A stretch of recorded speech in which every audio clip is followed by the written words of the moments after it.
says, you attempted to try out for the second season of American Idol. I did. And what does that mean, attempted to try out? Because that's how it's worded. I know. Scottsdale, Fountain Hills, Paradise Valley.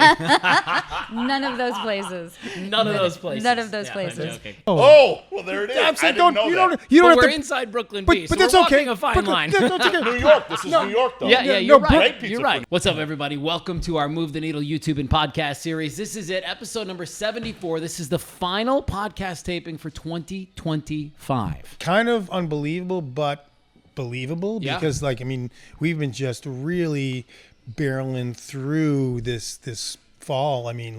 Boom, boom, boom, just amazing show after amazing show. You blink and here we are. And here we are. Yeah. And we've saved a couple of the greatest for the finale Truly. of this year. We're going to have Shante Saulsberry on, Erin Carr Jordan on, two incredible women that I think are going to, you're going to see why they're on the Move the Needle podcast. Yeah. It'll be very clear to you. Before we jump in, though, I just want to say thanks to the Tudor Doctor and Bella Set Lingerie down the street. Of course, Brooklyn V's. This is where we are right now.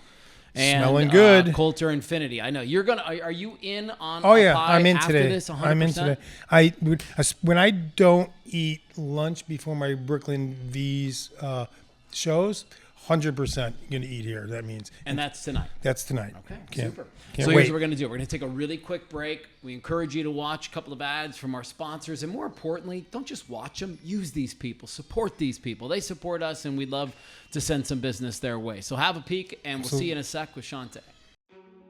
For over 2 decades, Culture Infinity has believed luxury begins with how you're treated. From the moment you walk in, you're welcomed by experts who know luxury and value relationships. And our white glove service meets you the moment you arrive. Simple, friendly, and effortless. We're more than a dealership. We're part of this community, committed to giving back, supporting families, and earning your trust. Infinity's award-winning lineup, designed for families, for drivers, for those who expect more. Coulter Infinity, a dealership that cares. Come experience the difference.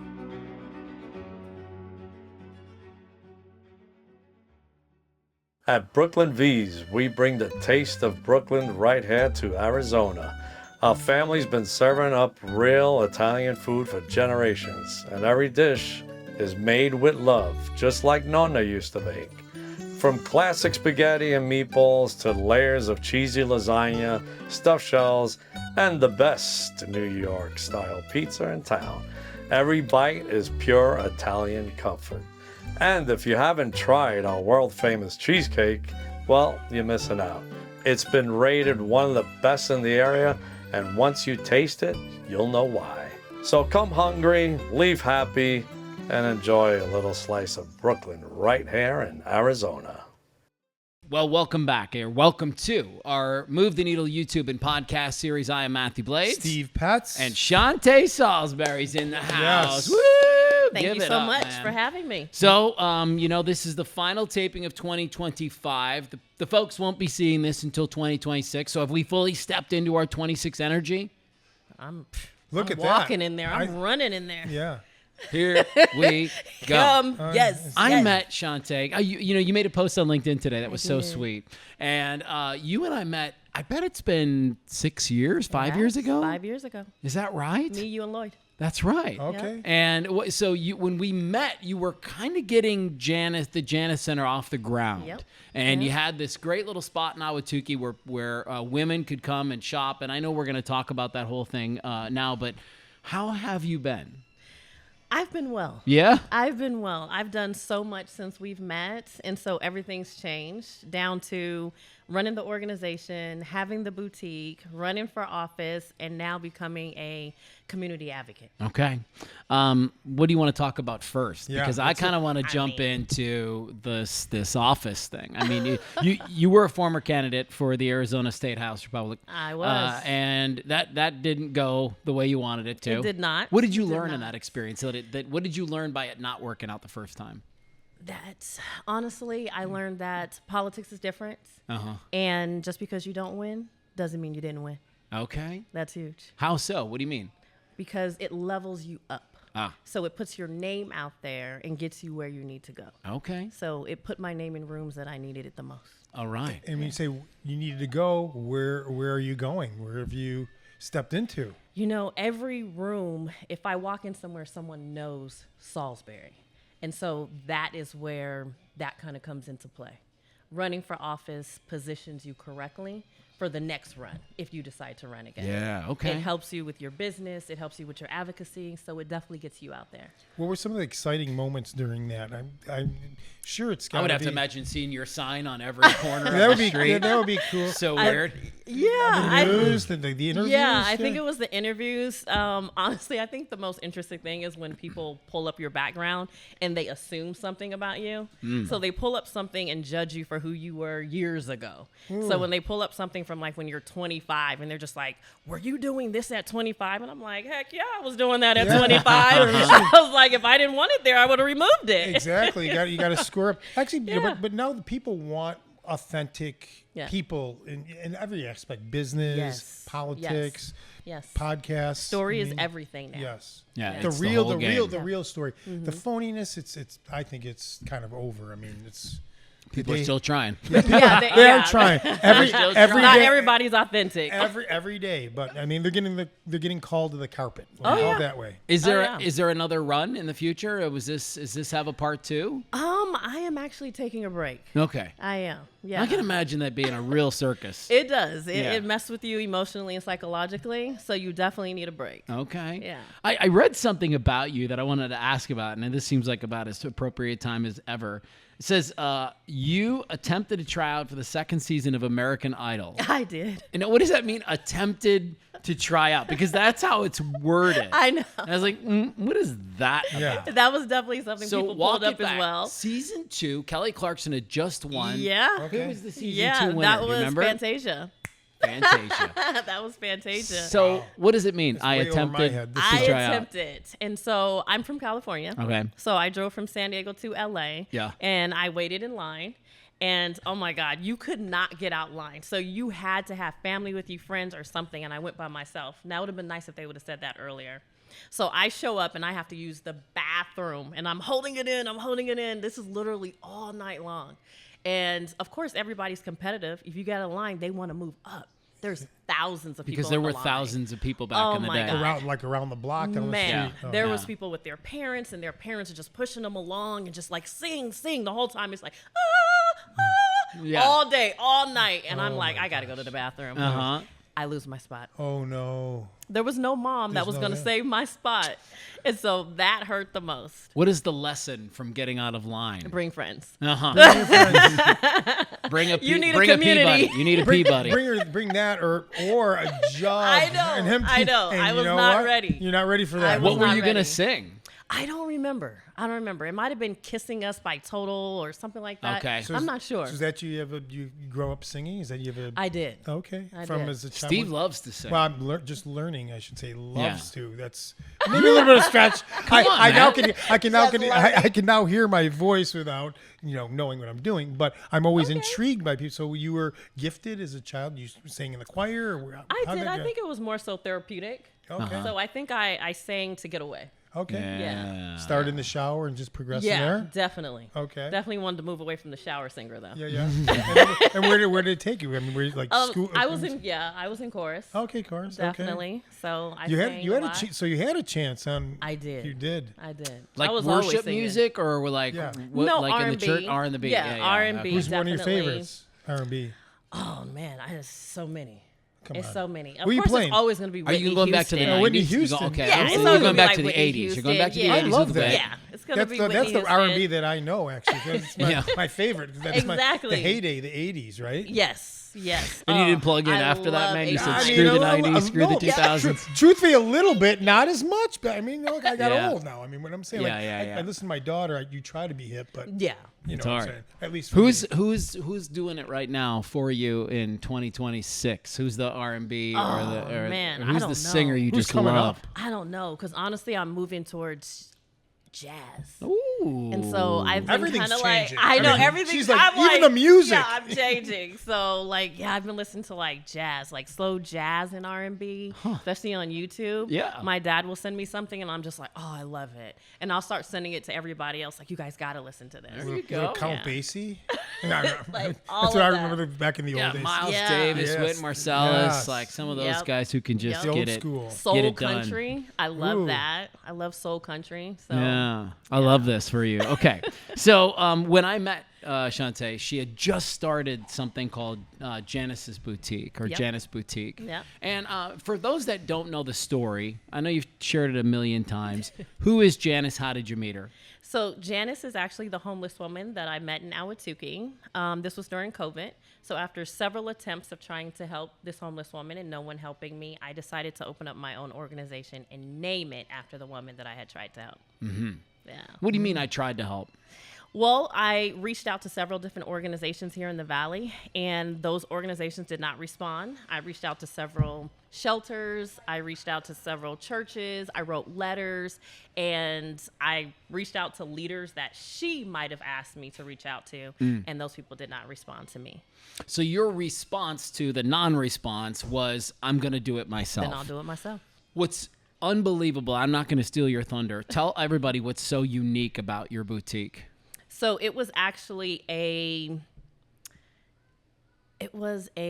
my goodness, everyone calls it, it's an upscale thrifting experience. So I always say that clothes is a unique expression. And so we dress according to how we feel. So if you feel slouchy, you're like, oh, I'm just going to put this on. I don't care. If you feel like walking in there, you want to move some stuff, well, then you're going to dress with some corsets or whatever. You're going to change heads. And so, yeah, when the ladies come in, I wanted them to feel like Pretty Woman. And so I operated Janice's Women's Center and the boutique underneath one scope. And so that's where they actually got all of their services. They got their clothing, and all of the clothing came from celebrities. Ooh. Really? Yeah. That's incredible. How'd you score that? Man, well, it was during COVID, so I got lucky. Oh, okay. So my very first celebrity was Ananda Lewis, who recently passed away this year. So that was really hard for me because she actually gave me my start. But then after that, she brought on other celebrities. She had Busta Rhymes be a part of the Ooh. organization by giving a shout out to the you know young that one? men. Oh, yeah. So yeah, you're yeah. not as dis. But he's been, but Busta Rhymes been around a while, though. I know, He's no- you're right. Yeah, Yeah, he's Busta no Rhymes has newbie. been around. Yeah, Yep. yeah. Yeah, so she brought him on, and he gave a shout out to the young men because I didn't want to leave them out, even though I focus on women. Sure. And so I had to make sure I expanded my mind and my programs, and so I made sure that the men were taken care of as well. Now you're still in this world. I am. Yeah. And where is the center now? Because it's not where it was in Ahwatukee previously. No, because I closed the boutique Right. when I announced I was running for office. Yeah. Definitely didn't want to sit idle in there. No. And so now I just do everything virtually. Oh, great. And so I'm just popping in and out throughout the community. Most of my ladies are already in their own homes, which definitely with the support of community has been helpful, or they're already in shelters that I partner with. I feel like we've had so many people in 2025 on, Steve, talking about the houseless and homeless population. And there's probably a million connections that we need to make for you. Oh, Yeah, yeah. trying and everybody trying to really lift them out and doing a great job. Hashtag all about change. Yeah, absolutely. Yes. That's yours. That's yours. That's love not it. mine. I took that from her. 2026. Yeah. 2026 hashtag all about change. What are the needs right now? Do you have needs? Because there's a certain demographic out there that wants to help out people like you that are in there doing the work. Yes. What do you need? Well, for me right now, my biggest need is monetary. Yeah. So I'm always looking for donations because that helps to fund the programs. That helps to give the ladies exactly what they need. So therefore, community's not guessing. And I think that's the most important piece. I think during like holidays like this, everyone wants to just push something that makes them feel good, but it's not necessarily a need. And I'm very big on meeting people where they are. So if the lady needs a robe, well, she doesn't need your socks. I want to make sure that I get her a robe because a lot of times the need is specific because it works with them emotionally and psychologically. So that is a part of their mental health. That's why they're asking for something specific. Yeah, I don't know if you kind of answered. That was the one question I did have about the Janice Centers. What's the first thing a woman truly needs when she walks through your doors? $1 million. And it sounds like it depends. She needs me to listen. Need you to listen. Yeah. Oh, you got the answer. A friend. Yeah, she needs me to listen. Just somebody to Hear her. Because the first moment they walk in, they don't trust you. And so they feel as if you're going to give them the same resource the last person did. So the moment they sit down with me, they're just like, oh my God, here's another resource. She's just going to tell me, oh, don't worry, I'll send you over to this organization, this organization, this organization. And it feels like that's what Arizona is about. It's always about resources. Everybody is creating something that provides resources, but we're not creating stuff that actually provides the needle. Please help us move it. Create something that creates change. Move What does the that needle. look I love like? that. Yeah, what does that look like? I mean, obviously money helps Housing. tremendously. Housing. So that's a need for you. Give me the need. dream scenario. What does the dream scenario look like? Is it a hotel that's been transformed? Is it what is it? Well, I've actually gotten more in tune with, so in this year, I was pushing all real estate. So even if that meant shared living. So I connected with Pad Split. Pad Split is shared living. That's Okay. what they do. And so for me, that was very important. That meant I can provide more than just shelter, transitional homes, all of that. I was actually giving them a sense of stability, independence, all of that by saying, hey, how about you go and rent this room? It's $225 a week. It still gives you that independence that you need, and you don't have to feel like someone's hovering around you at the shelters. Okay. And so sometimes shelters, just depends on which one you go to, they're willing to support financially if the lady has already been in the program. And so now she's transitioning out. And so that also helps. They're willing as to well. help. They're willing to. Yep. And then there's more programs. If they could offer that financial assistance, which gives the ladies a hand up, that would be more helpful as well. So that's what I was looking to do when providing housing. I wonder what you've learned over the last 5 years in this space. Because, I mean, you didn't grow up No, I taking didn't. care of the unhoused community and the homeless community. Like, has there been anything? Because I've learned a lot over the last few years, too. And there's some stuff that sticks out like, wow, you wouldn't expect that. But is there something you've learned that's really kind of Honestly, rattled you a little? I have learned, especially me growing up. So I grew up in foster care. You did? I did. I grew up in foster care. I also grew up, my mom, she suffered from alcohol and drug abuse. And so there was a lot of mental health in my family. And so my mom being schizophrenic, bipolar, all of that. So just kind of seeing that and seeing her go in and out of shelters and them not really having resources to support her, I see the same thing as a cycle today. So it really hasn't changed. And so everyone, even when I started, they would always say, Shante, why recreate the will? Well, I don't want to jump into the same will that hasn't been actually functioning correctly. Right. They've actually been hurting the ladies. They've been hurting men. They're hurting children. And so why wouldn't I want to recreate the will? At least just a little bit if I can just tweak it. So tweaking it means me providing them with housing, actually providing them with counseling, actually providing them more than just a piece of paper that says, hey, call these numbers on the paper. Right. We Just need more. Passing the buck at that part, right? Yeah, constantly. And that's a community that they don't have the resources to drive everywhere you ask them to. Yeah, exactly. Even the cell phone to make a bunch of phone calls. Exactly. Like you're asking them to do things that they don't have the time and resource to do. Yeah, they can't. Right. And having that deep knowledge of that experience and see where you've come from that. Yeah. What inspiration. I mean, Yeah. so that's another thing too, that, once you do break that ground of trust, I'm sure that they're like, okay, look where I can go, right? Yep. Have you had anybody come through your program and be like, I want to work with you now? Oh my God. They all do. Really? Oh yeah. It's the best. They all do. They're like, Shante, I want to work with you. Even when the boutique was in Awatuki, they all wanted to live near the boutique. And honestly, they do. I no longer stay in Awatuki, but they do. And so it's cool to drive through Awatuki. So I'll post it on my social media every once in a while. I'm like, I'm in Awatuki. And everyone gets excited because they actually see the ladies out in the community. They're like, Shante, we've seen your ladies. I'm like, make sure you take care of them. Yeah, right. And how are the ladies doing? They're doing good. Yeah. I love to see their growth. A lot of them have been in my program for 3 years. I don't really have an exit unless I feel as if you no longer need me.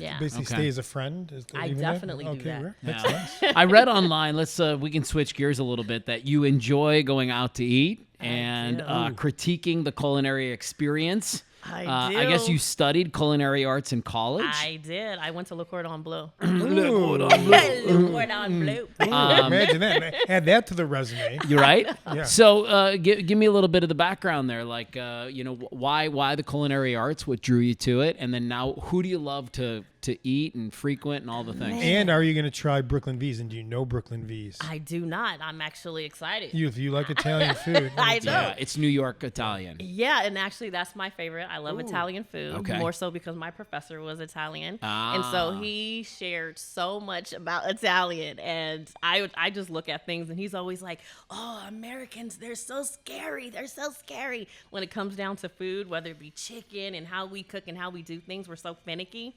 And he used to always say, "When you eat a hamburger, you're supposed to eat it with a knife and a fork." Really? Yeah. And I was like, "Well, that's super fancy. That has to be something Italian." Yes. Wow. Yeah. Now, I this mean, Italian doesn't make them that way, but it sounds good. There's some burgers I've been served that I gotta use the knife and the You fork. have You know what I to. mean? They're big. But if you eat it slower, he was saying you get full Oh, faster. So you're not trying to sit up here and devour all of it at once. My grandmother So, yeah. used to tell me that too. Slow down. see. Well, it's Slow really down. good for digestion. Yes. Right. And there's And- many cultures And as that talk Shante said, about you it. eat Yeah. more. You just Yeah. Yeah. shove it down. You Take eat more. your time. So, okay, Exactly. you love Italian cuisine. I do. Pizza's my favorite. Hit us with a restaurant that you've been to in the last few months that kind of got your my attention. You're like, wow, that was a goodness. really good dish. I know. That's a tough one. Excluding Brooklyn V's, which we'll Yeah. try later. Or you could shift That's gears. a Is there tough something, one. another I fare know. that you liked? I mean, Asian fare? Is one of your favorites? No, or Thai? honestly, I've just been so busy. It's really hard for me to get out to the restaurants out here in the valley. Okay, now I'm Yep. going to go off this. What about your So, home cook? I was What- gonna say, yeah, so when you bring it home. I have a lot of supporters that are chefs that actually cook for me whenever I need Oh, them to. wow. So Look at this. It's a little different now. Was there a go-to spot in Awatuki? Oh man, Where did you find yourself frequenting? Even if it wasn't fancy. it was no. No. I always went to Native. Okay. Yeah, Yeah. honestly. Shout out to Native. There Yeah, you go. they do a Yeah, great job. somebody. We Welcome got to somebody Native. on. Yeah, you We got have to someone hook- on record. Yeah, we're gonna have to get you at Vero right Oh, across the yeah. Vero, street. If you yeah. like pizza, Yeah, they do a yeah. good job with Yeah. it too there in Awatuki. Yep. You were also in family law. Yes. I mean, what have you not done? And I used to drive buses, so and I used to work for the post office. Really? Yeah. So the way I grew up, we had to have something strong. And so, yeah, I think my very first job, aside from working at a grocery store, the second one was me working for the post office. And Ah. so, yeah, I was a mail carrier Like at a very delivering the young age. mail? Yeah. Oh. That was interesting. In Arizona or In a- San Diego. Okay, at least the weather's nice. Yeah, that's- definitely. That'd be a nicer Definitely. one. Nicer place to do Right. that. If you're going to deliver mail, San Diego's Sure. a pretty good spot. Where I grew up in Buffalo is not. Oh, Yeah. no, Yeah, definitely. probably one of the Yeah, no. worst places, Yes, probably. Yes. So, yes. look, as we wind down, 26 is going to be, your banner year. Yes. Everybody can see it and can feel it. You're going to pump the brakes on the I office am. for a little I while, am. but what are you hoping for in 26 for Janice Center? Well, Except for a check. Yes, Janice's Women's Center. I'm hoping that it thrives. Of course, I want to create housing for my ladies. Yes, So I want we got to make that happen. everyone to join me for that because that's been my main mission since you and I met. At Yeah. first, it started off as creating the shelter, the 52 tiny homes. And then next thing you know it was like, okay, I didn't get the funding for that. That was over $8 million. So it was really hard to raise that as a grassroots organization. Yes. And so then it went to, okay, now this year I connected with Pad Split. So I'm hoping that they help me out to be able to provide some of that co-living space. And so I call them my angels. My angels are always Who is watching it? Because over me. we'll book them on the podcast. Oh, And Gina then and Brian. Gina and Yeah, Brian. Gina and Brian with From Pad where? Split. How do I spell it? Gina. Yeah, no, Brian. Pat. What do you say? Pad Split. Pad Split. Yes, yeah. All right. So That's Gina fun. and Brian. So those are my We're angels. going to be smart about this. We're going to reach out to those guys. Yes. We need you on the podcast, and all we're going to do is talk about Shante. Exactly. Yes, yes. Good strategy. Gina and Brian, opening question. Do you know Yes. Shante Saulsberry? Yes. Of course. It's actually the reason you're here today. Well, we course. need to rope back in Lloyd Hopkins because I think I Yes. just saw today he got a huge Virginia Piper Really? something. I going think on. I did see his name. Yeah. I What does see that him mean? post. Like he got That's a a grant. big grant. Oh, he did? Yeah, he got a Yeah. huge grant a couple of years ago that was life changing for him, and then he just got another one that I think is going to Congratulations, move the Lloyd. needle in a Yes. big Good way job. for him. All right. Yes. If people want to connect with you, where would you like us to send them? To the website. Okay. That would be www.janiceswomenscenter.com. center.com. Okay, we'll put it in the show notes just to make it easy. You're also on LinkedIn. Yes, where you're very Shante active. Saulsberry. I'm very active. And probably on the gram as well. Always. Always Yep. on the gram. All right. Sounds like you'll be able to Amazing. find her. Facebook, She's yes. out there. I'm She's there. out there. She's not hiding. And don't forget, 26 now. I'm popping out. Yes. This is her I year. just connected with Santan. I am looking to create a whiskey line. Okay. It's all about Hot me. off the press. Hot off the press. This is the Now we're announcement. going whiskey. Yeah. Yeah. In most cases, you'd be like, what? But in this case, it's like par for the course. It's working out. Yeah. Keep doing it. Well, I continue to be the biggest fan. Thank you. And I love what you're doing and keep going. And, I always say if everybody does a little, nobody has to do the whole thing. Exactly. And, you're chipping away at a really cool cause. And, I think when you get to the pearly gates, guys going to be like, fast line. Good. Even if you have to pee, he's going to bring you right in. Yeah. This Don't let line, me lose this my line, you will line. let you Only my spot. So Line. different You got from your your idol spot. experience. You'll have your spot. And if you're still around, you have to go. We'll maybe catch a little Italian food. So, so hang Sounds out. good. All right, when we come back, we're going to sit down with Erin Carr Jordan. If y'all don't know who she is, boy, does she move the needle in the digital inclusion space. She is absolutely fantastic, and she joins us after this. What makes Bella Set lingerie so unique? For starters, check out the vast selection and size range. Cups from A to K in styles like balcony, plunge, wireless, strapless, and more, including mastectomy and maternity bras. With superior customer service and free professional fittings, it's the go-to bra shop in the East Valley. Locally owned, with 2 locations in Ahwatukee and Gilbert. Check out our glowing reviews on Google and Yelp. Visit bellasetlingerie.com to learn more. Well, welcome back to episode number 74 of our Move the Needle podcast and YouTube series. I'm still Matthew. You're still Steve. I am. We switched guests. Erin Carr Jordan joins us now, and I am so happy to have this woman on the show. She's the president and CEO of the Institute for Digital Inclusion Acceleration, also known as IDEA, IDIA. That's right. And the executive director of the Digital Equity and Social Impact at ASU. I don't know. Let me be careful about this, but I don't know if I know a woman who's as busy as you are. You are in so many spaces doing so many things, and all of them kind of under the umbrella of the digital inclusion space, right? Yeah. How did you get your start in this whole world? That's a big question. Yeah, my but I friend. mean in the digital inclusion space. Do you remember the first time you were like, okay, we're headed this direction? Yeah, and before adding that, I don't even know what the definition means. So maybe you can start by defining. I'm sorry, we'll back way up. You're talking to somebody that's very intrigued. Sure. So digital inclusion broadly means making sure that people have what they need to fully participate and meaningfully benefit from the digital world. So for us, we take that very literally, the everything piece of it. So we cross education, workforce, healthcare, innovation, anything that someone might need to participate in nearly everything that we do every single day. We want to make sure that we help people develop the agency, the skill, and provide the support that they need to be able to do that at scale. And not just those of us in the suburbs, but people that are living in some of the harder neighborhoods too. Right. I mean, I think that's probably the most important piece, right? Vulnerability and marginalization, however that surfaces. So, over the years, the way that we talk about marginalization has changed, but generally it's a lot of different buckets that all intersect with poverty. So it's people who might be kiddos, right? Seniors, people who have a disability, veterans, people who are part of the LGBTQIA community, people who are Black and brown, and just generally making sure that across all of those intersections and through an intersectional lens that we understand identity and how identity plays into whether people have a harder time and what that means from the perspective of being of service and doing what we do. What would you say? I don't know if there's a number here, and I'm going to get back to this question about how you got started in it. But what is the state of Arizona right now, or the Phoenix, the Maricopa community, like what county? What are the numbers right now in terms of who needs what and who doesn't have what? Is it good, bad? Are we doing a good job just generally? It's a loaded question. I know it is. I don't actually know that there's a great answer for that. And the reason I'm going to say that is if we're talking about digital inclusion, oftentimes when we get to that number, people are thinking about internet connectivity, right? Okay. And that's stuff on the roofs and stuff in the ground, and it's tremendously important. Bless you.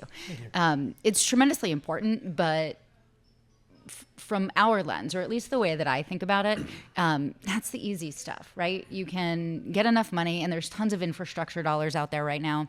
And then you just do construction. And as long as you can get, permits and policies, which I know it's not an easy thing, but it is far more simple or simpler than working with humans and understanding what is making life a little bit more challenging, right? So the number is around 400,000 that's still lack connectivity, but that doesn't necessarily translate to, do you have a computer that is new enough that can do all the things it needs to do? Do you have the ability to access your doctor, your health records? Can you make an appointment? Do you know how to use whatever your device is on your phone to connect with your family? Do you all of the things? Can you go to school? Can you do remote work? Can you search for a job? Can you get a new job? Do you have sort of a way to constantly evolve your skill set at a pace that matches the pace of change and innovation, which is probably the most important piece right now, because that is moving at light speed. And so many people just don't have it. And if you sit and think for a moment, like we talk about Maricopa County, relatively urban, lots of suburban, but then get outside of Maricopa County and you go into rural, remote, and tribal places where everything that we talk about that's harder is compounded just by things like geography, geology, right? And where poverty is exacerbated in a way that all of those other things that we talk about being hard in more urban places, it just gets even more complex. And so we think about the state as a whole and how in each of those particular areas, it's different, and how you have to be responsive in a unique way based on where people happen to be. Okay. So now let's get back to my initial question. Sure. Why is this important to you? Why did you jump into this space? Because I care about humans.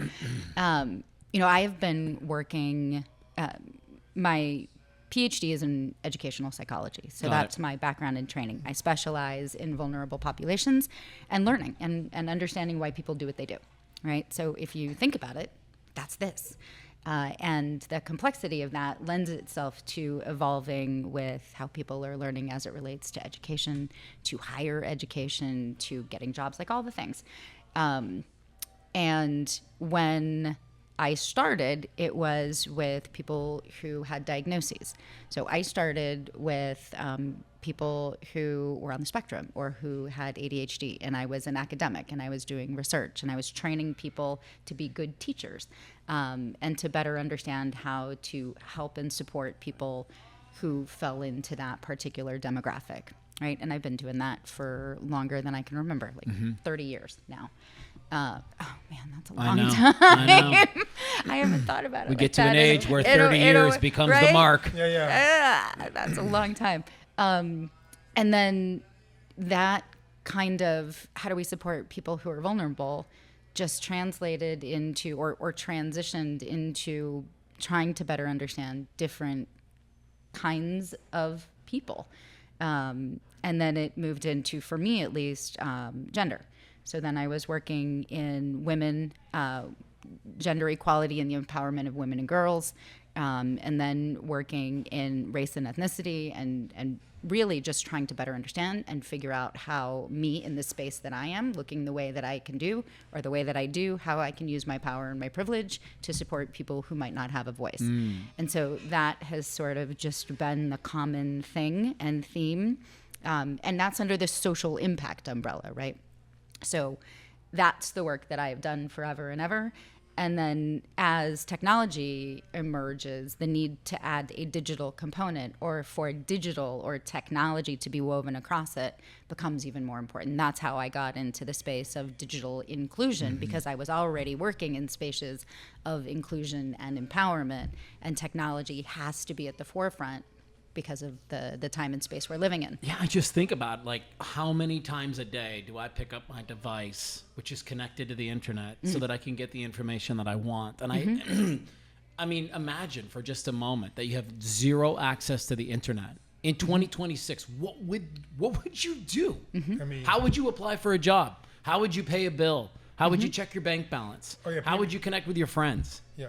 I mean, a lot of services, even city services, believe it or not, there's not a human being that you can go drive to an office anymore. Right. It's like you go there and there's a sign, go online.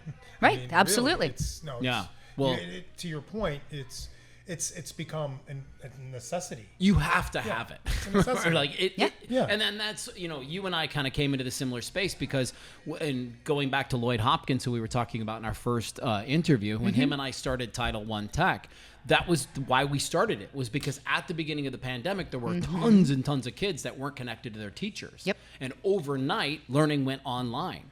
And so you had kids, and I asked Shante about this. Was there anything that you've learned along the way that's really surprised you?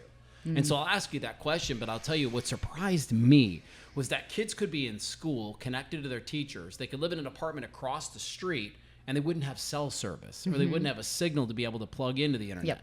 Or the other thing that I learned that just absolutely floored me was there would be, sometimes 3 or 4 kids living at home, and all of them using mom's cell phone to complete homework at the end of the night.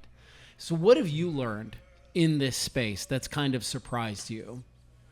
That you think other people would be like, whoa, I never would have thought about it like that? Oh, wow. I know. You're probably thinking of 100 things right now.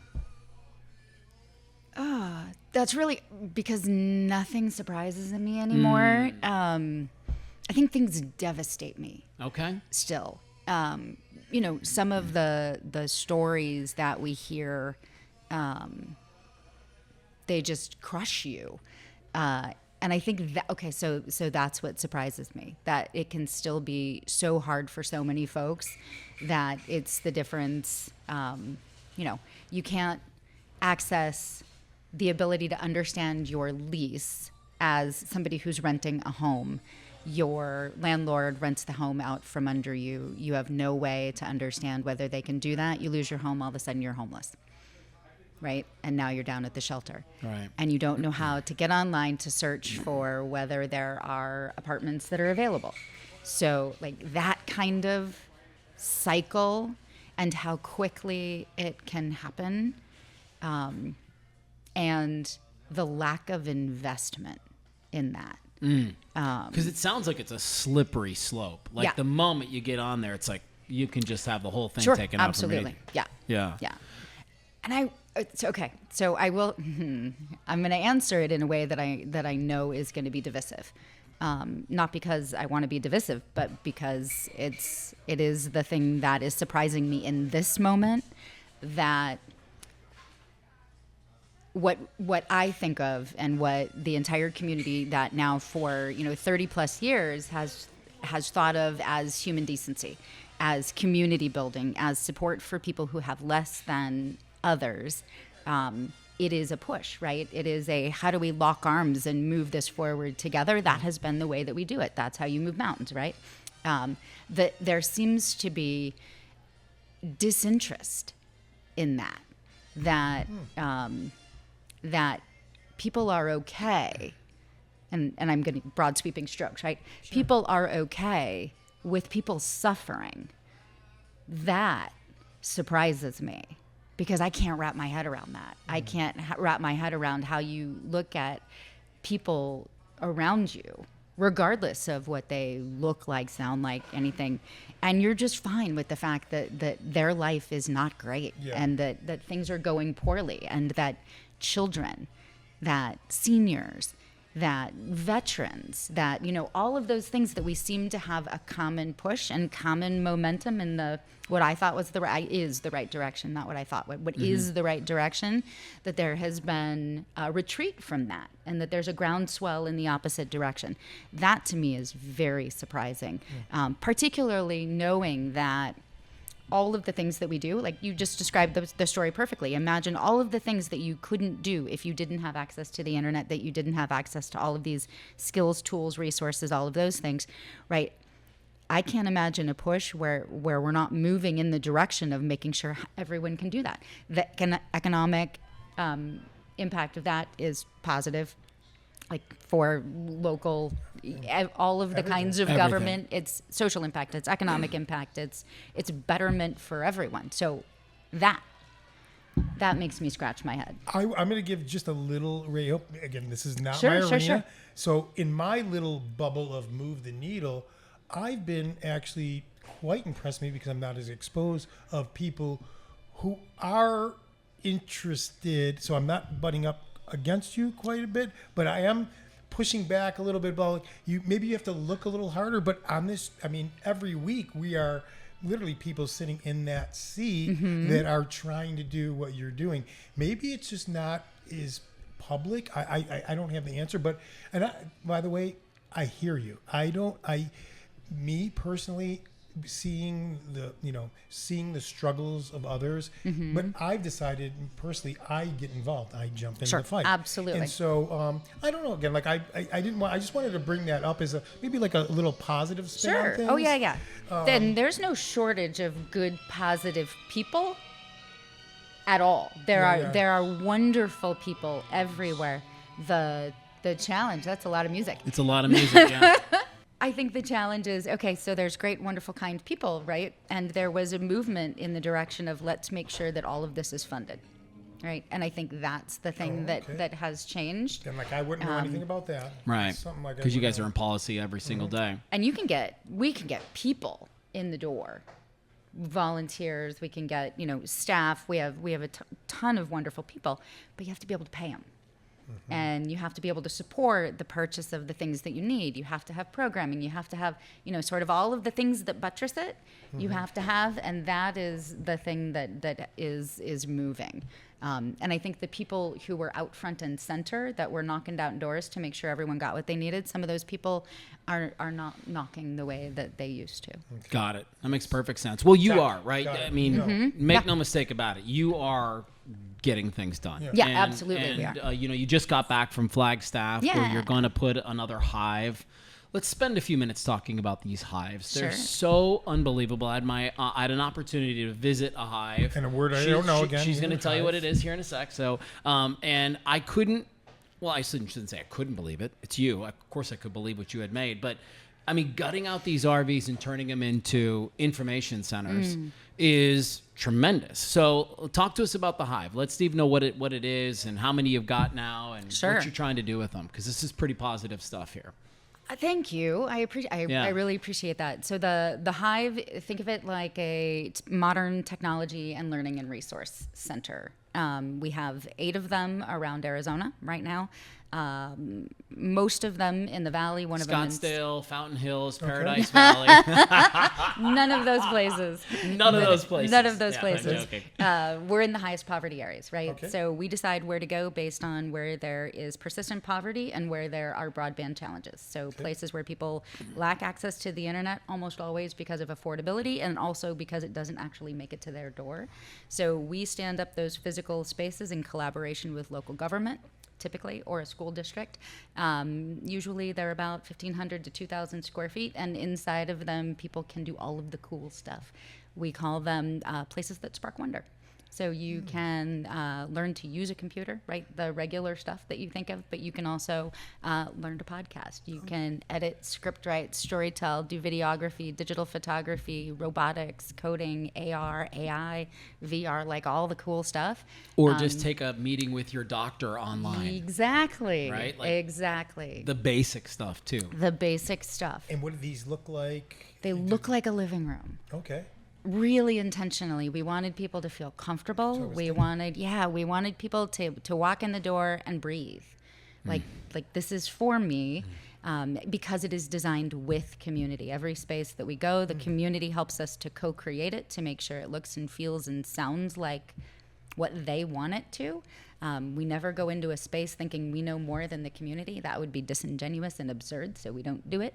And thankfully, we have great collaborations in every space that we go in, and we've built these places that now I think are part of the beating heart of the local folks. And so in addition to those, I think it was pretty cool because you got to come see one of our mobile hives. I know. They have mobile hives. So We they do. gutted RVs and Yeah. turned them in. That's what I It's was so interested cool. in. Yeah, so in our physical spaces, those are in places like affordable housing, right? Okay. But because we know lots of people can't get to a physical space, we created a way to get to them. And so they're EVRVs because we also wanted to teach about sustainability, environmental science, all of that good stuff.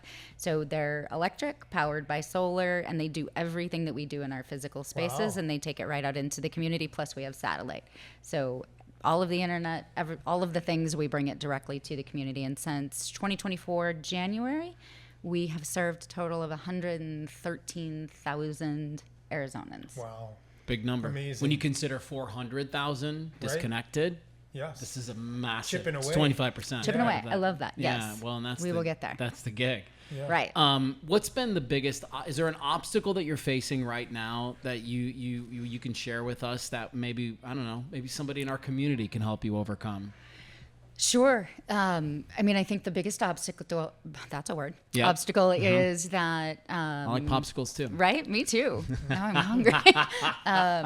We can't be everywhere that we want to be. We have more communities asking us to set up a physical site there than we can do. We're careful at the pace of our scale to make sure that we never take anything away. But despite that, there is such need all around the state. And there is no solution that exists. So the biggest hurdle is we know there is need. The communities have expressed need. They have asked us to come. And it's one of those like, oh, we really want to get there. We will get there. But we're not able just yet. When we can get there. Right. And, you know, I think the biggest hurdle, like most nonprofits locally are dealing with, the funding is just different. The landscape is undeniably changing, and the support for nonprofits is just different. And so lots of folks are competing for fewer dollars. It creates an environment where there's less collaboration. You know, the things that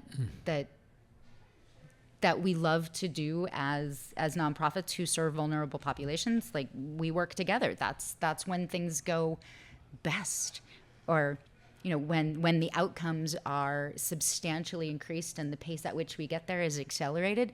That's harder when people are just trying to survive. Yeah. And so to create this sort of scrappy thing, I mean, it's great to be scrappy. I love being scrappy, but to be scrappy in a way that combats organizations against organizations is not productive.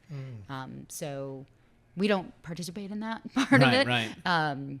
But it is real. The landscape of funding is shifting. So that's, you know, not great. Talk to us as we wind down about your role at ASU.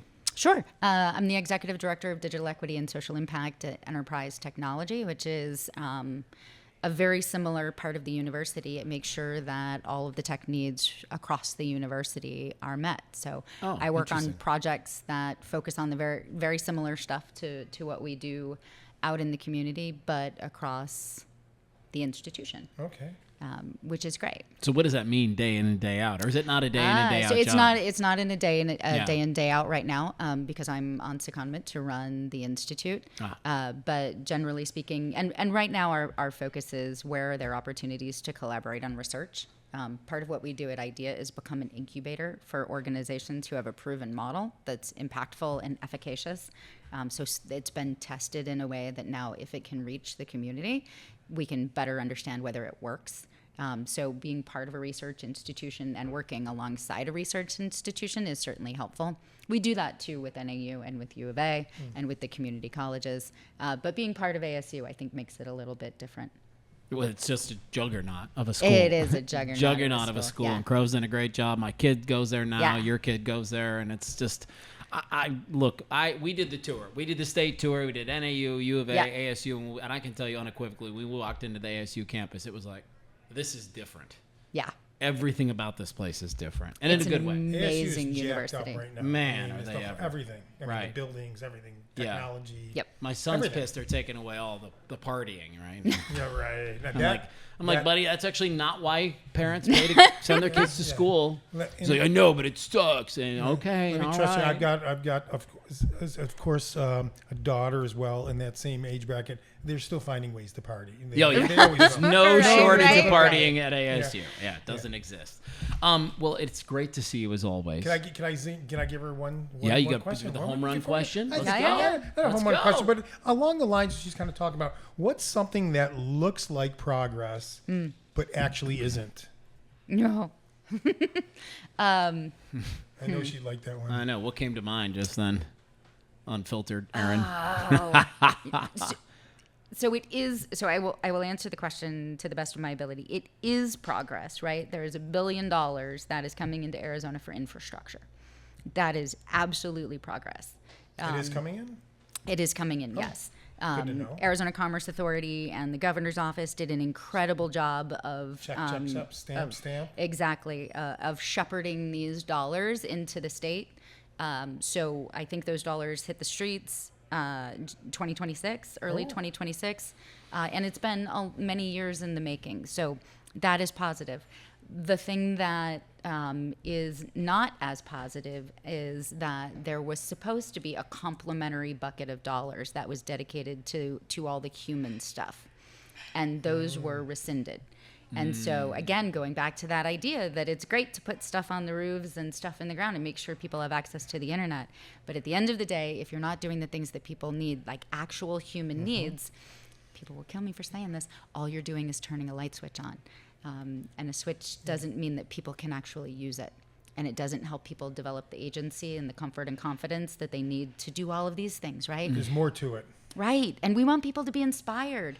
Like, I say it all the time, if you close your eyes and you think about what is possible when everyone is participating, when the full diversity of the human potential is part of innovation. The problems are solved. I mean, we've had people on the show, they're actually solved. At least you have more people at the table, part of the conversation, to weigh in on what innovation might look like. You have transdisciplinary, this is the thing that ASU is brilliant at, right?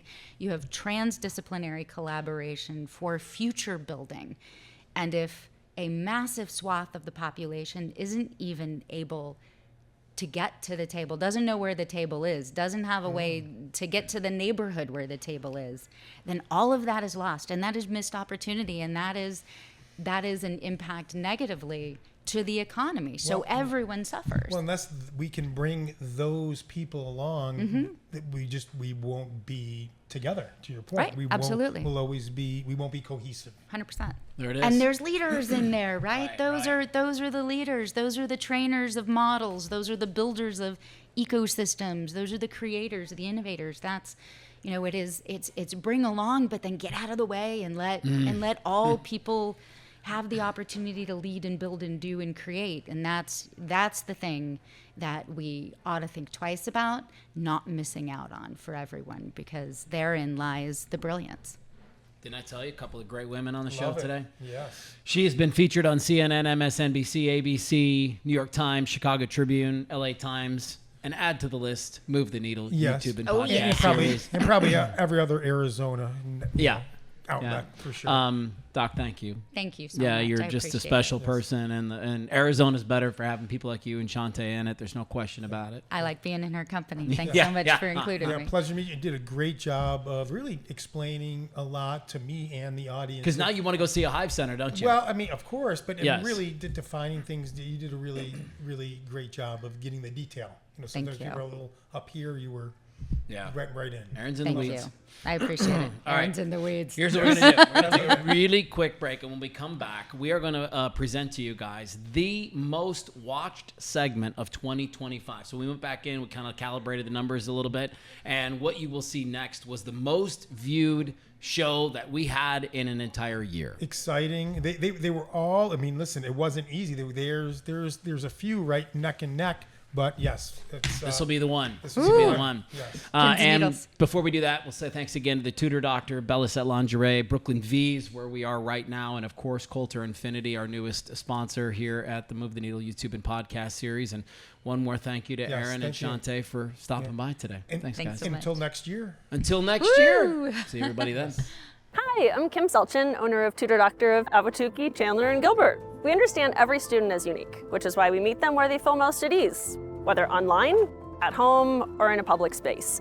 Our academic coaching is designed to help even the brightest students overcome organizational challenges, sharpen study skills, and build confidence, empowering them to achieve their best. From kindergarten to adult, we believe every student can be successful. We also have expert SAT and ACT coaches to help teens with college admissions and scholarships. I'm excited to learn how we can partner with your family to help today's learners become tomorrow's successful adults.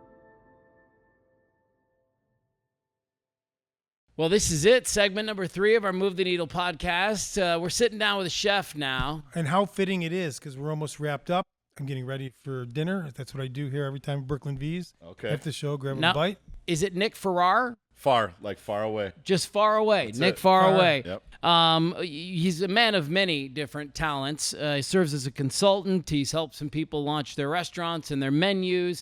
You run this little thing called the Great American Seafood Cook-Off that I think we should spend a little bit of time talking about. Yeah, for sure. You got sauces. Yeah, You got own hot my own sauce. hot sauce company, right? So yeah. where does it all start for Nick? Where does this chef gene get Or formed? do we start for what I read? It starts at baseball. He goes from Yeah. baseball to boardrooms to Yeah. chef. This Really? guy- Yeah. And by the way, like, I'm an at-home chef. I'm not a trained chef. I just been cooking for 30 years. I started cooking in a restaurant That's 30 sweet. years ago. I'm a sales vice president in the Fortune 500 right now for 19 years. So that's what makes this Yeah, amazing. so- I really yeah. like him. He's winning all these awards. He's wins on the show, and he's Well, yeah, because that's Yes. what I read. I'm like, Yeah. this guy's been on Food Network's Guy Grocery 3 times. He's won twice. Yeah, Yeah. 4 times, but who's counting? four. Nick is. Yeah. Since Nick they is, updated yeah. it, they need internet needs to update. Yeah, He yeah. owns his own brand of sauces sauces. called Southside Sauces. And he was a professional baseball player. That's yeah. right. Wait, when does Professional where baseball player. when does that us? The Valley Vipers in the year 2000. Really? One season in the Western Baseball League in Scottsdale, Arizona at Scottsdale Stadium. Okay. There was a minor league independent team, and I played on that team for What, 1 year. what position? Pitch, left-handed pitcher. You are. Yeah. Wasn't I'm a he like in lefty the too. Vipers? The Valley Vipers. Was that the one that what was the name that Michael Jordan played for when he was out No, here? that was the Birmingham Barons. He played for the St. Paul Saints as well. Oh, but didn't- in that same vein, it's an independent league team. Yeah, that's what I thought. So, okay, But it was in Scottsdale, so I had the ability. Like I was fortunate enough to play with like 5 former big leaguers because they were all rehabbing in Scottsdale. Got signed to that team, so I got to hang out with big leaguers. Injury or drugs? Oh, You for said me- they were rehabbing. Yeah, in they Scottsdale. they were. I mean, Injury or drugs? probably Well, both. by the way, back then, I mean, steroids were a thing. Yeah, so yeah. I don't know that you had to rehab from them, but I mean, it was definitely a thing. Do you miss it? I miss the competition of it, Yes. but I've taken the competition of baseball and I've put it into my personal life. Okay. So as you mentioned, I've been on Guys Grocery Games on Food Network 4 times, and I've won the show twice. That feeds my, Yeah. I want to compete, right? The Great American Seafood Cook-Off.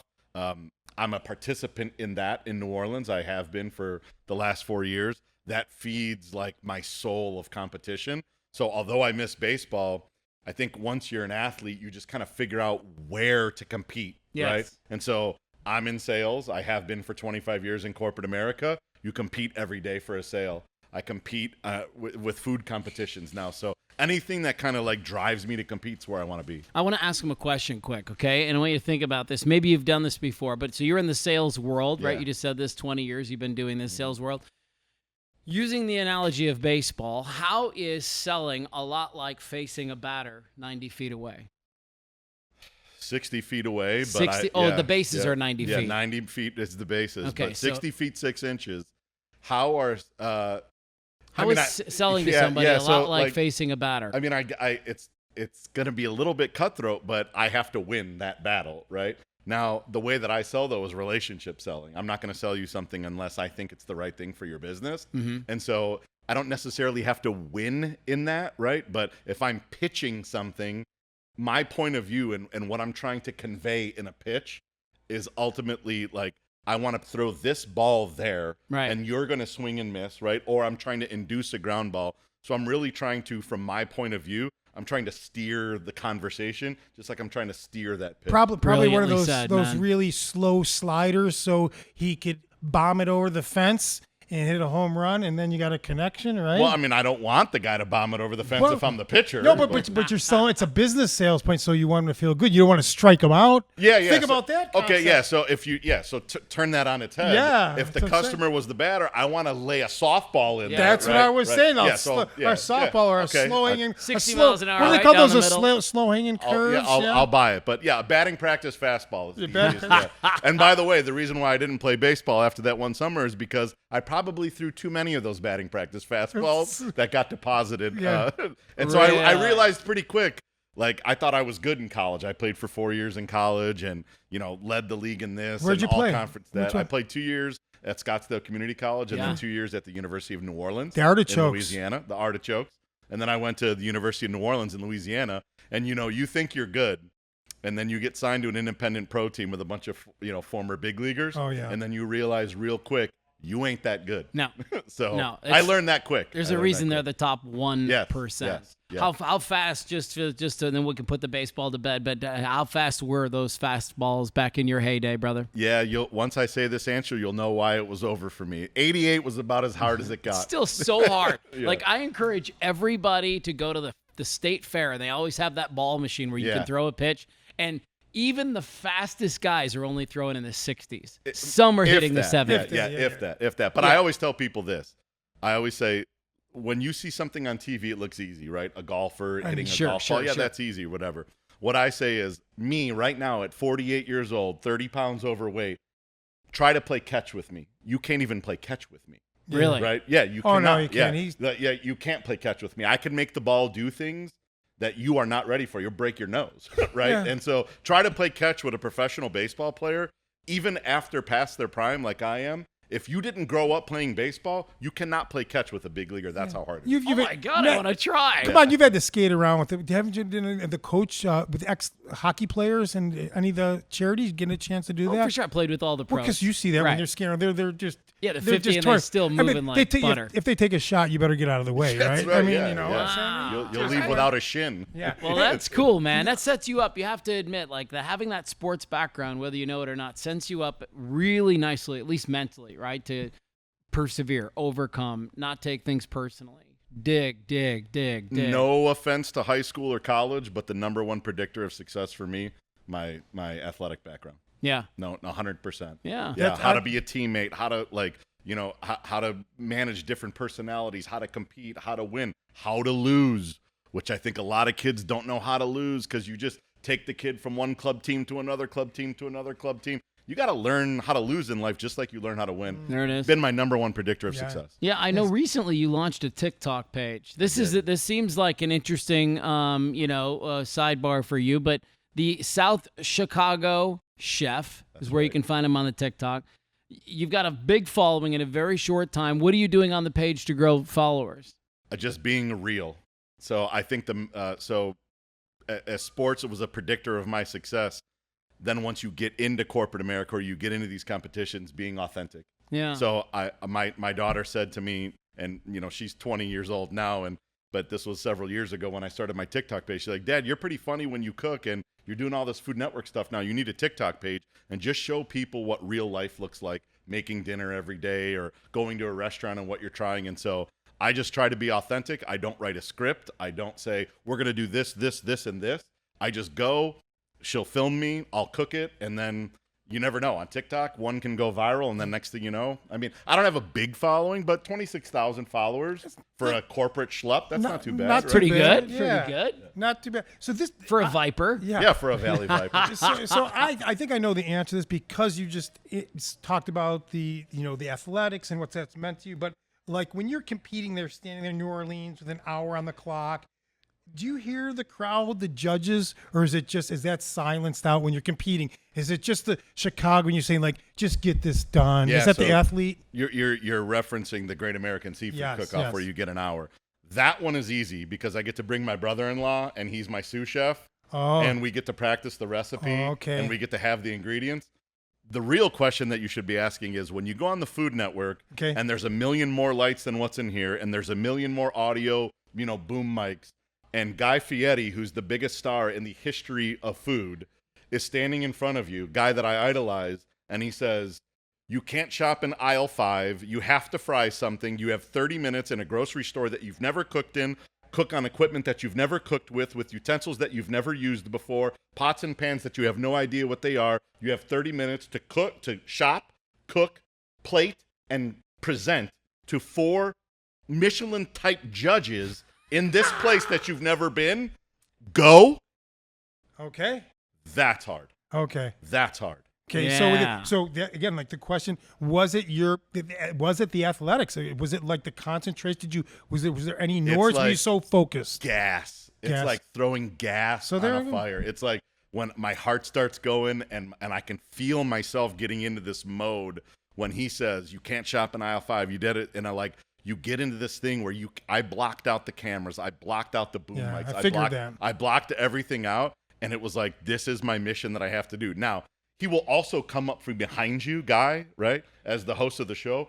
Oh, you started that pasta really, too early. Are you sure you wanted to start that pasta? So he's always trying to poking you a little bit. He's poking you. And now I'm not a trained chef. I've been cooking for 30 years, right? But I'm not trained. And so Self-taught. I'm like, dude, you need to get out of here. Like, I'm focused on what I'm doing, right? But that makes it fun too. Like, and it's my heart, like, when you talk about your heart beating out of your chest and getting excited about something, I mean, the 4 times that I've been on there, I can't wait till they call me back to go back. So you must have now a personal relationship with him. Is that? I mean, I wouldn't say a personal relationship. 4 times. I mean, how many times you got to? Yeah. Before you got to go on there before it is a personal relationship. I'll tell you a quick story. So you get to spend about 30 minutes with Guy before you film any of the episodes at his trailer. Just the contestants, no other producers, no one. And you just go sit. He's got some Adirondack chairs, a little fire pit, and you go sit. It's like 6:30, 7 o'clock in the morning before you start, and you get 30 minutes with him. I will say this, to your point, the 3rd and 4th time that I went, he came up and gave me the bro hug. Oh, nice. And, asked me how the backyard is doing, because I kind of modeled my backyard against his backyard. I have this crazy cooking setup in my backyard, and it was like you get this giddy little feeling like, he knows me. Well, then you're just being humble. You guys, they do have a personal relationship. Yeah, I mean, he sounds like he likes who you. I am. Yeah, he does know who I am. So cool. When did the sauces come about, man? So, and here's a better question: Why? Why did the sauces come about? So I grew up eating a sauce that's very similar to that in Chicago. That was only sold in our local carnicerias. So we have a few carnicerias that are in Chandler area. What's that? Like a ranch market. It's on okay. Warner and Arizona, or Ray got and it. Arizona Avenue. And they used to sell this type of sauce there, and we grew up on this sauce. When I came to Arizona, I couldn't find it anywhere, right? And so COVID rolls around, and I'm a traveling sales rep, right? And at that point, I was a vice president. So I was on the road almost every other week. And then COVID came, and then my wife said to me, "You're driving me crazy. You need to do something," right? Because I'm just around the house, we should do this and we should do that. And so she said, "You're driving me crazy. You got to figure out what to do." And I go, "I'm going to make that sauce I grew up on." And I just went in my kitchen and I did it and I did it and I did it until I nailed the recipe. This is nailed? Yeah, this is nailed. Okay. This is 90. But what I did was I took the preservatives out of what I grew up on and made this all natural. All fresh. Okay. Nice. And so then once I nailed the recipe, then I said, all right, I got to find someone to make this. I got to find a graphic designer. I got to find this. And so then I got on the internet and I found someone to make it, and I found someone to make me a label, and I found someone to package it. And I did all of that during COVID. And this is the result. To this day, I've probably sold around 10,000 bottles. Amazing. Sweet. Another entrepreneur. I didn't introduce him to Meg on the way out. He doesn't need Meg anymore. No, he doesn't need. He doesn't need Meg, but he's an inspiration. He needs Jeff Hoffman. Yeah, but he's an inspiration. This is just standing. So our last guest, Meg, they have young entrepreneurs that have ideas like this, and they support them. Oh yeah, give you them could coach the kid. Yeah, that's what I'm saying. He's the absolutely. coach, Yeah, not I would the love coach. to do it. Yeah, we got to connect them. So they're it says, looking for it people says like you. good for potato chips. Bring French fries. Oh, yeah. French fries from Bland Wings, to I'm South sure Side 'em, wings, pizza, fried chicken, veggies. Yeah. And then I love the quote: "I've literally tried this sauce on everything. ... Haven't found a single thing I wouldn't eat with it." Yeah, that's it. And now I have a seasoning coming out called Slag Dust. Let's go. I love a good seasoning. And then a green sriracha sauce called Chicago River Water. This man, this man has found his way to my heart. Yeah. A quick question. We talk about your culinary journey. What's the crown? You've talked about a lot. What's the crown jewel moment? You've been on these shows. Yeah. You cook at home. Yeah. Tell me. So this will be a little emotional, but I'm going to go there. It's not winning $20,000 on Food Network. It's not being on there 4 times. It's not going to New Orleans a bunch of times and competing in that. It's not tomorrow I'm on Good Morning Arizona at 8:15 and 9:15. I'm the new monthly chef that goes in to show Good Morning Arizona recipes. That starts literally tomorrow. Right. Congratulations on Thank that. you. Excited. Thank you. So that starts tomorrow. It's none of that. It's being able to cook and have my family come to the table. Nice. Yeah, I of love course that. it is, man. That's it. Yeah. Because guess what? Too much DoorDash, too much Uber Eats, too much of that stuff. It's so easy. It's so expensive. The kids get it. They go in their room. You don't talk. We solved the world's problem when my dad got home at work, and my dad was a Chicago cop. Yeah. When my dad got home from work, we sat down at 5 o'clock. We ate a meal. we talked about the problems that we had that day, and we solved those problems right there. Yeah, yeah. So my crowning achievement is being able to work my corporate life, but at the same time at 5 o'clock when my kids were smaller, we sit down and we have that family meal. That means the most. I love that. And a shout out to my brother who's a big fan of the show. I know he watches. He's also a very successful businessman in town.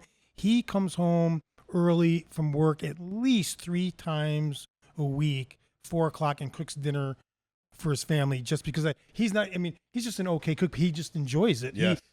All those reasons, he just likes cooking. But it is amazing. I think that's Did you cook for your family? here and there. Growing up? I wouldn't say that. No, I'm the Because cook. I'm the chef in our family. Oh, you are the Oh, okay. without question. Yeah, My wife will knock out a recipe every day and twice on Sunday.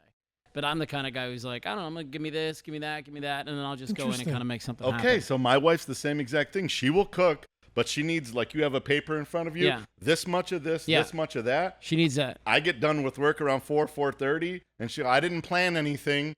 It's like almost like I'm on the show, Yeah. right? It feeds my competition. All right, I We're got going some to chicken. Safeway. Like, I could thaw this out real quick. I got some pasta over here. I could make a sauce out of this, and that's what I usually do. I love it. Yeah. I love it. It's like I love it. My grandmother was the Petrozzella was my grandma Petrozzella was probably one of the best Italian cooks, and people used to say, like, I used to watch her again, like they were the same way. They were just very magical. Yeah. They had a lot of their go-tos, but they would make like leftovers. Boom, boom, boom, boom. Yeah, I was always certainly when people have that touch, really, it's almost everything you cook is delicious, right? It comes out, everybody's like, I oh. mean, I They haven't sound- had any complaints. Yeah, so. it sounds Like, they keep Sounds like eating. it. Yeah. They keep eating.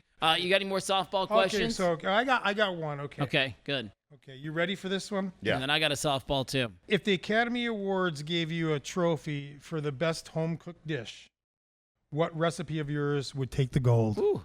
Oh, it's got my mom's pasta sauce. Okay. Yeah, my mom's pasta What sauce. is it, like a white sauce or red Marinara? sauce? No, it's red. Yeah, it's a red sauce, it- but it's one of those that you get on early, and then it just fills the house all day. Like, okay. Like I say, it fills the house with love all day, because every time that you walk in, we're busy, right? The kids are playing sports, and this happens, and blah blah blah, right? We got to go there and do all of these things, but whenever you get home and you go, like, that's it. Yeah, Yeah, I that's mentioned it. my grandma. There was the one thing I miss her most was her pasta sauce. I actually can still taste it. That's been like 30 years. Yeah. I can close my eyes.